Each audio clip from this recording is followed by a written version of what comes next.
Sorry, it's super hot here. I got cut off. I can't remember what I was saying, but I think basically I've relayed enough for now. Really what's happened is this is a situation where Lloyd Rayney has the impossible task of proving a negative, namely that he did not kill his wife. So it's a very interesting situation. I think some of the differences between, Morphew's case and Rayney's case. Rayney has spoken very eloquently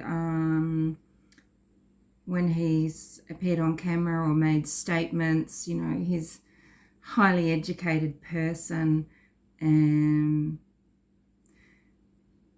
he can explain very well. His family, they have been hunted and taunted for years, and of course he was trying to protect his daughters. His daughters were terrified. They were hounded. They were chased. So when, asked accusingly why he won't let them talk to police again, it's because, well, they talked and talked and talked to police, but they are now frightened. They've been hounded. They're getting hounded by public. They were frightened when they were in Thailand and being followed. And, he says he was trying to protect his very frightened young daughters. Are they being protected by a murderer? Well, the judge says no. The courts says no. But what was ever done to try to find the person responsible? It seems really not a lot, because police focus so intensely on Rayney that perhaps the person who abducted and killed Corryn will never now be brought to justice. They did ignore evidence. It was a manhunt. Now, sometimes I'm sure people are right, but as they say, this one-track investigation right from the start, it's doomed to failure. That's not how you run an investigation. But it is what happened to Lloyd. Is it because of his past with the police? On the day that Corryn went missing, was reported missing on the 8th of August, he was, though, in fact, going into court to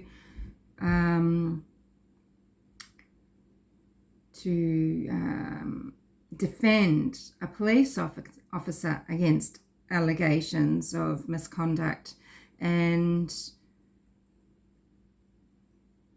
he was working for and with them, I guess, but in the past he had been on the other side, and he's probably pissed quite a lot of people off.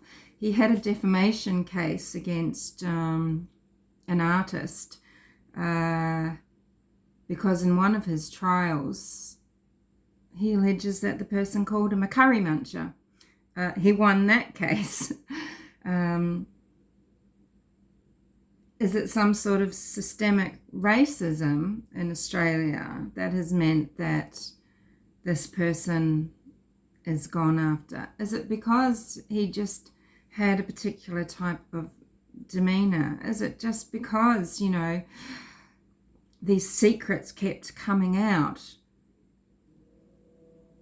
Whilst it's true that someone in that position can definitely murder their wife, it doesn't mean that someone who would gamble, have affairs, mismanage money, do all sorts. It doesn't mean that they're a murderer.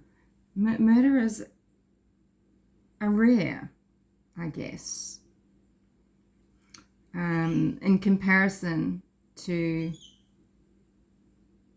the other things, gamblers and the like. So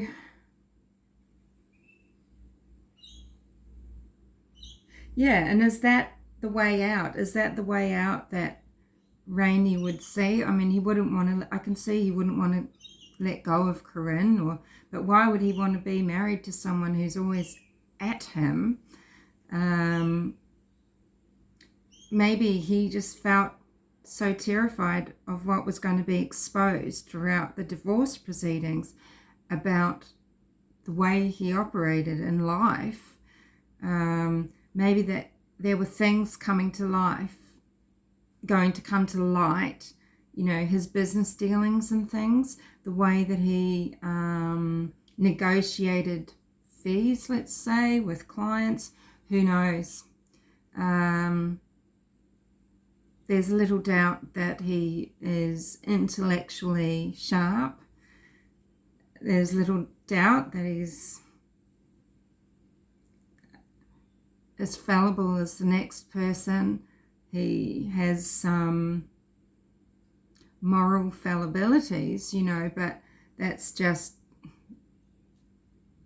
based on what some people might deem is moral. Did he break the law and things like that? I mean, maybe, there was a lot to be exposed about Lloyd, because he was so he's a funny figure because he's both respected and disliked. He's got 100% support from some very intelligent, learned people. And he's had an absolutely terrifying, stressful time being chased by Western Australian law enforcement for years of his life, whilst trying to grieve the death of his wife and support his daughters through that. Try to maintain the family home, keep the girls in school,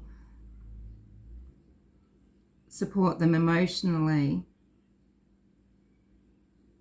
So he was a flawed person. Is he just flawed like everyone else, and he's just got his flaws and I have mine, you have yours? But he's someone still with the values of family, and he's done the right thing by his girls, and he's fought tooth and nail because of what is right? Or is he this huge risk taker who can gamble his life and his entire reputation and his freedom because he's ballsy enough to do it? And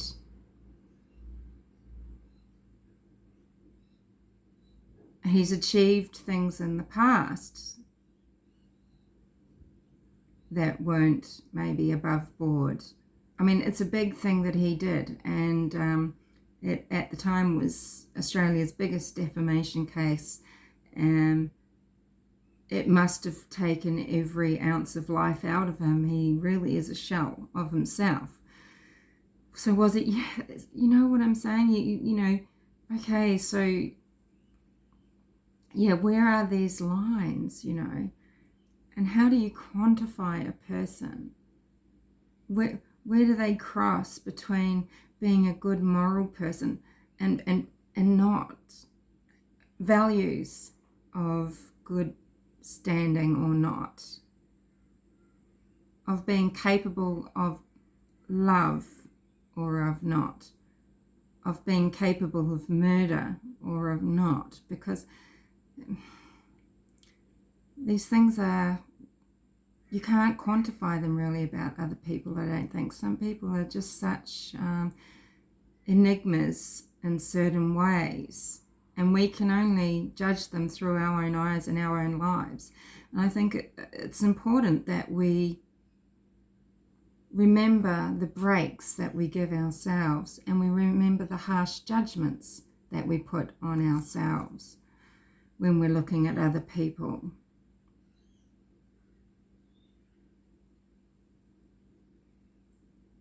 You never truly know another, even if they seem like they're similar.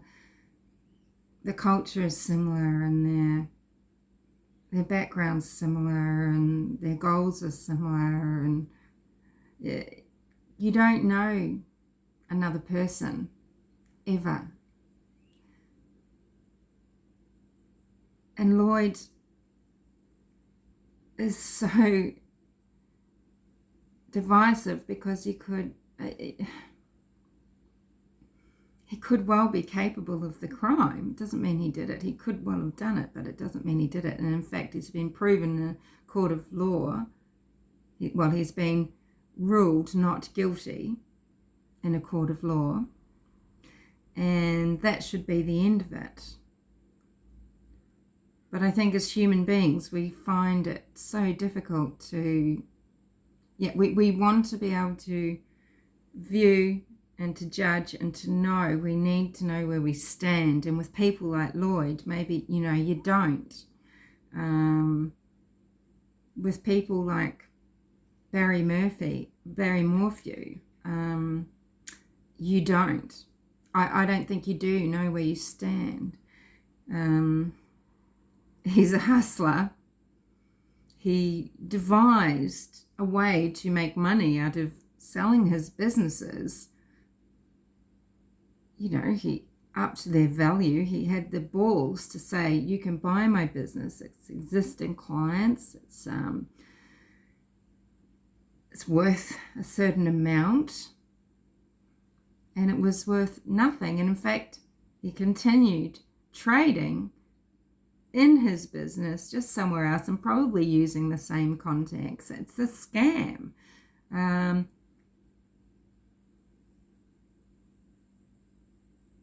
of course, this only comes out later. Indeed, I guess the Mormon family always felt that he was like that and had more of insight. But if you were looking in, just as you were looking in on the Rayneys with their lovely home, their brilliant careers, their beautiful, intelligent daughters following in their footsteps, the same way where you might look at Suzanne and Barry Morphew and their two daughters, the glamour and the success and the way that they seem to desire to enjoy life and actually just unashamedly pursued the lifestyle that they wanted. And then things are revealed, aren't they? And who would have thunk? Suzanne was actually having an affair. Or there were arguments in the home, possibly scary ones, or, Barry's a hustler and not a successful landscaper. I mean, indeed, you can be very successful in the business that he's in. There should be no reason for him not to be able to earn that type of money if he ran his business a certain way. Plenty of people do.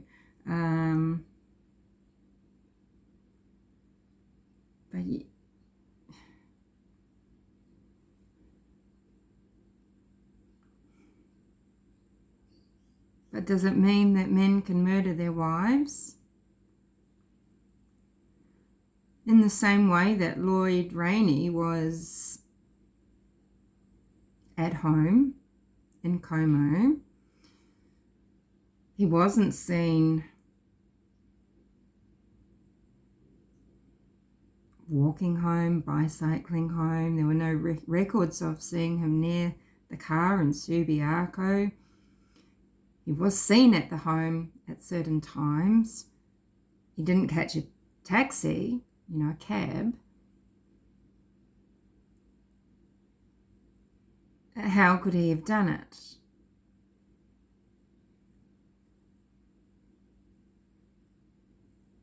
Slightly different, I guess. I mean, with Barry Morphew not being around, did he orchestrate his daughters not being there in the same way that hey, Lloyd Rayney may have orchestrated his older daughter not being there, but he was in Denver. He definitely was in another town.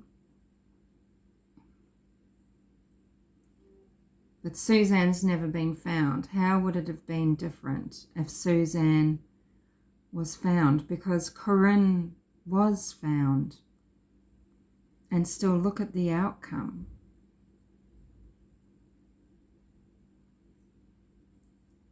And is it just ballsiness that is going to spur Barry Morphew on against law enforcement with, defamation cases? Is it the same ballsiness that spurred Lloyd Rayney on? Or are they both acting because they're acting in righteousness?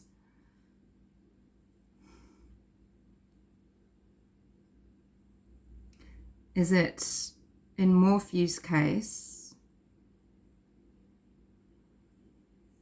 is it because they've seen that there's precedence to beat evidence?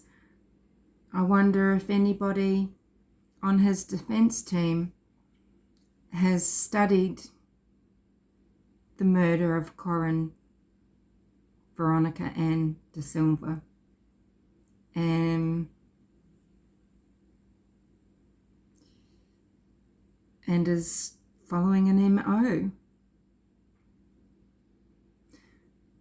But to me, the worst of it is that in both cases, full knowledge hasn't been pursued. It doesn't seem to be important. And things should just be followed purely to discount them, to be able to tick them off the list.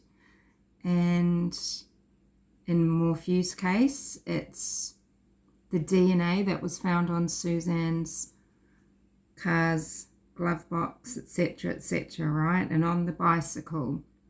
So who does that belong to? Where is the connection? It's a relative of some sick fuck, right? And it was not pursued, and it was kind of, let's just sweep this under the carpet, nothing to see here, because we've got our man.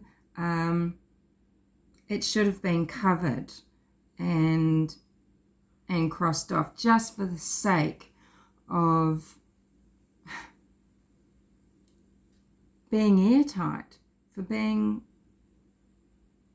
safely pursuing a certain avenue of investigation. Anyway, this has been very a strange little end to the video, hasn't it? Because I never know what I'm going to say. I just talking it out. There's so much I could talk about. Don't you think that's interesting? Monash is the street where the Rayneys lived, and Monarch is the hamlet where Suzanne Morphew disappeared from.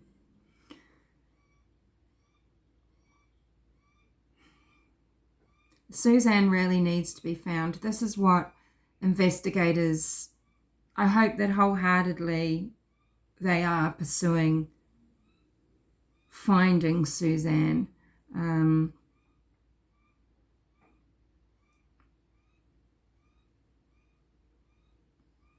What's crazy too, though, is, okay, they finally got footage of Morphew. I questioned this at the start, right? Why, if they knew where Morphew was, he told them, why didn't they go there immediately, get the footage, and manage to trace the trash? Surely, I said, okay, they would have dispatched Broomfield PD. Go follow this up, right? They should already have had that information. They should have been able to get that trash. It's a failure. There's a missing woman. Now, maybe they don't first think murder by husband, but it seems that they did. So why did they fail to act quickly enough? Is it a matter of resources?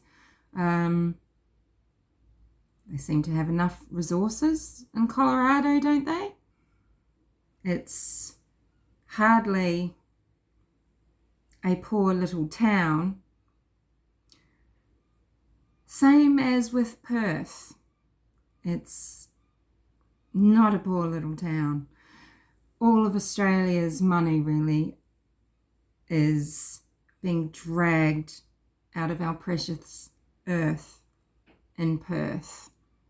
In Western Australia, it funds Australia.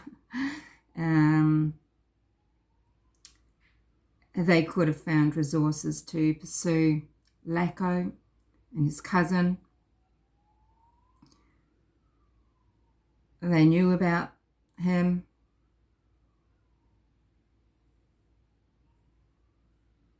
How hard did they really try, other than wanting to crucify Lloyd? And, you know, is this just, are these cases the same, or are they completely different? I mean, clearly completely different without Suzanne Morphew being found, but I think it's interesting from so many perspectives, and particularly what happened legally. We know that we're waiting with bated breath to see what happens next in the Morphew case. I say that, but I actually haven't been watching anything about it at all. I just can't stomach it anymore. But I hope people consider the humanity, you know, the pursuit of Mallory and Macy. Sure, okay. We know it. We know perhaps Mallory shot her mother. Perhaps Mallory found out about the affair. Perhaps the children found out about the affair. Whatever it is, right? That we don't know. But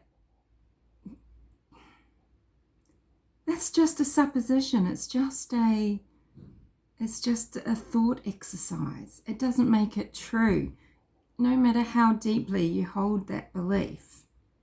Okay, and I think there's been definite lack of compassion for children who have lost their mother, and who quite naturally are by their father's side.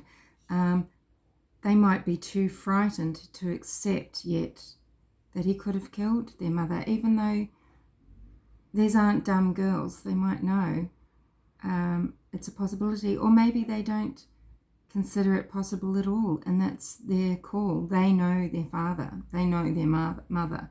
It does seem like they abandoned Suzanne.